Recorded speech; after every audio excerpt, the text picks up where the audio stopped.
Okay, so for number two, all right, we're using the elimination method. So we are going to combine our equations by using addition or subtraction. So we always remember whenever you're adding or subtracting, you need to always make sure everything's lined up. Got my x's, my y's, my equal signs, and my constants. So everything's lined up perfect. All right. And now you want to identify which variable has common coefficients.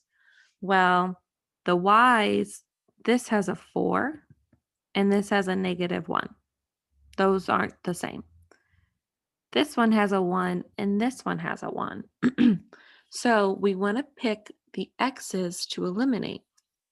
So when we think about the x, if I add this whole equation, if I add these two equations together, I'm going to get 2x plus 3y equals 16.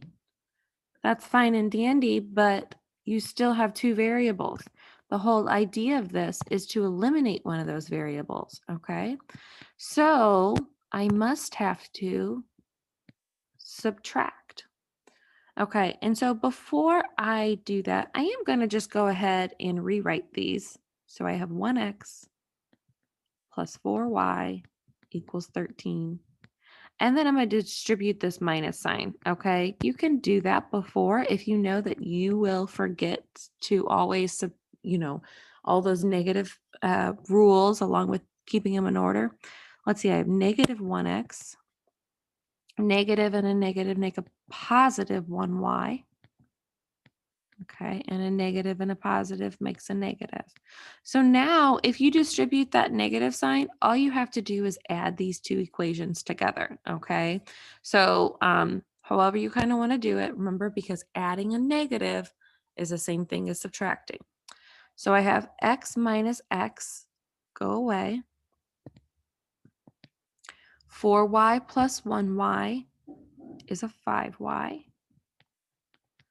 13 plus a -3 or 13 minus 3 is 10. All right, this is the point, guys. Look what you did. We have one equation with one variable, so you're able to solve. So like I said, at this point, it's the um, same exact moves from our last method. We're going to solve for my one variable. And now what I'm going to do is I'm going to plug this back into one of the original equations. It really doesn't matter. You will get the same exact answer, guys. Um, if you plug this y into the first equation, you'll get 2, right? So you'll get x plus 8 equals 13. Well, if you move that 8 over, that's x equals 13 minus 8 is 5. So x equals 5. Same here. If you plug your 2 into here, right, you got to add 2 to both sides. You got to add 2 to get rid of it. So x equals 5. So either one, it doesn't matter. You're still going to get x equals 5. Now, I'm going to work it out to the side so everybody sees it. But I'm going to pick this one because it looks a little bit easier than the other one. Okay.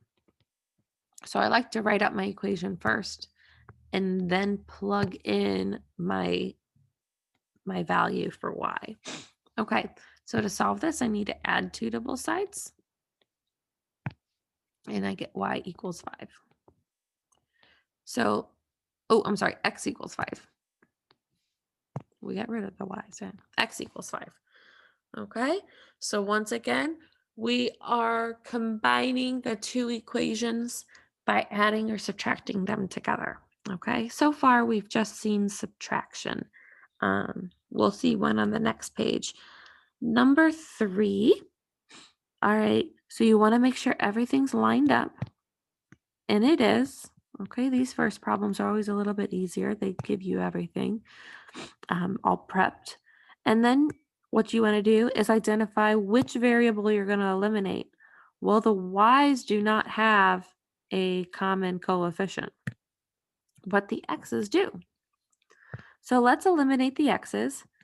I'm going to subtract, right? Because 3 plus 3 would give me 6x's, right? So that's not going to get us anywhere. I'm going to subtract. I'm going to take a minute. I did like how I did that up above where I distribute that minus sign first because subtracting is the same as adding a negative or adding the opposite.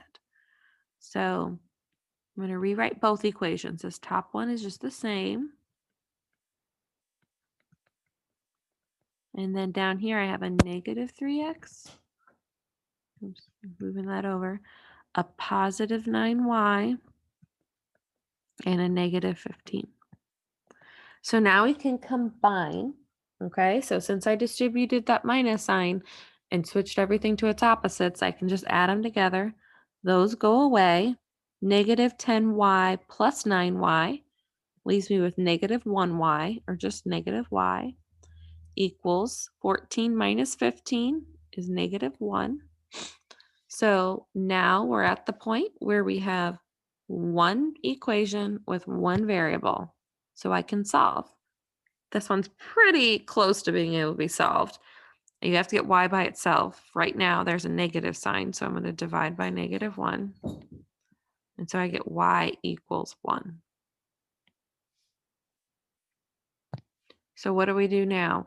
Take your y, and just like before, you plug it into one of the equations above. So with elimination, you're going to find out that it doesn't matter, okay, which equation you choose. I usually like to pick one with smaller numbers.